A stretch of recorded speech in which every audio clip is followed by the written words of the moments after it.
นี้แม่นนะห้องเหียนเขาเจ้าเนาะอลังการงานสร้างเป็นทรายเมกเกอร์ยืนเหียนปลั๊กไฟเนี่ยบ่เขาจะเฮ็ดเป็นสไตล์ของ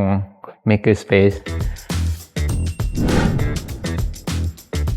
นี่ก็เป็นโซนอุปกรณ์ละอันนั้นเป็นอุปกรณ์พื้นฐานเนาะในคราวนี้มีงบให้ไปสั่งซื้ออุปกรณ์ต่างๆมาก็คือ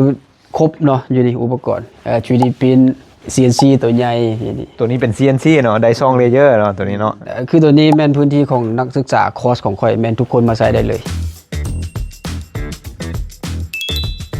ช่วงคลาสนี้จะแม่นเอานักเรียนแต่ละภาควิชาของ Engineering มาทั้งเพราะว่าจะเป็นไฟฟ้ากลจักร IT คอมพิวเตอร์เกือบทุกสาขาเอาง่ายๆคือ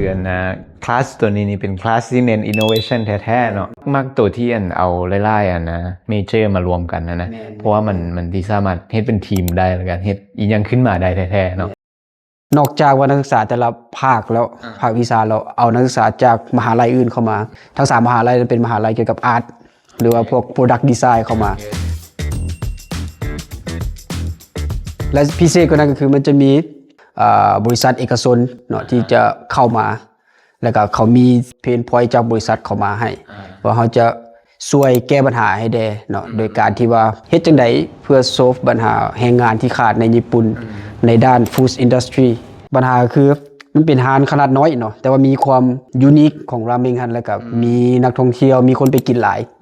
แต่ว่าร้านเพิ่นขนาดน้อยหลายลูกค้าที่จะท่านะแม่นท่าอยู่นอกร้านอ้อมอยู่นอกแล้วก็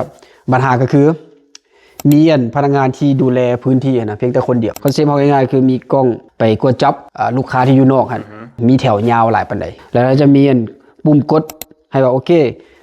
ตอนนี้เราไปที่ความสะอาดแล้วกลับมาเคาน์เตอร์แล้วก็กดโต๊ะเบอร์นี้วางเด้อเข้ามาได้เลยประมาณนี้โอเคมักยังนึงคือเขาจะ